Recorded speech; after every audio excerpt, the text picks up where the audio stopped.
Bill సచివాలయం పావన పంపించి ఏ గారు తీసారంటే అది ఏమో సగం బిల్లు ఇన్యూరెస్టింగ్ నొక్కించేసి కొనుగోలు సుబ్బారావు తీసుకుని జరిపి అలా ఉన్నాయి పంపించి ఇన్యూరెస్టింగ్ పంపిస్తాను బ్యాంక్ పుస్తకం ఇచ్చుకుని కంప్యూటర్లో ఎక్కించేసి నాకు ఐరన్ సిమెంట్ డబ్బులు పడ్డాయి నా ఎక్కించి ఈ సగం డబ్బులు పెట్టిస్తే మానేసాడు స్టేట్మెంట్ కానీ ఇష్టం పోలీస్ స్టేషన్ మళ్ళీ అయ్యారు నా డబ్బులు పడలేదు నా డబ్బులు తీసేసారండి అని అడిగితే నేను కొడతాను నేను తిడతాను నీ డబ్బులు పడలేదో నాకు పెట్టాడండి పైకి వచ్చిలా ఒక ఆంధ్రలో చూస్తాను అన్నాడు నేను స్టేషన్కి వెళ్ళిపోయినానండి కసెట్ వేసుకుని మళ్ళీ ఫోన్ పెట్టి నేను జ్యోతిస్తున్నా అన్నాడండి అప్పుడు నేను స్టేషన్కి ఎస్పీ ఆఫీస్కి వెళ్ళిపోయానండి స్టేట్మెంట్ గ్యారెంటీలో అక్కడ ఇచ్చుకున్నారు నీలేకర్ గారు ఇచ్చానండి 70,000 ఐరన్ సిమెంట్ డబ్బులు 34,370 రూపాయలు వచ్చింది స్టేట్మెంట్. మీ పేరేంటమ్మా?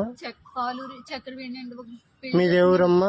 మాది ఆర్యవటం పెళ్లి చేసిందండి అమ్మాయి అండి. ఆ అమ్మాయి నా అమ్మాయి అక్కడ ఉండి 16 ఏళ్ళ అమ్మాయి ఉన్నది. మీ సమస్య ఏంటమ్మా?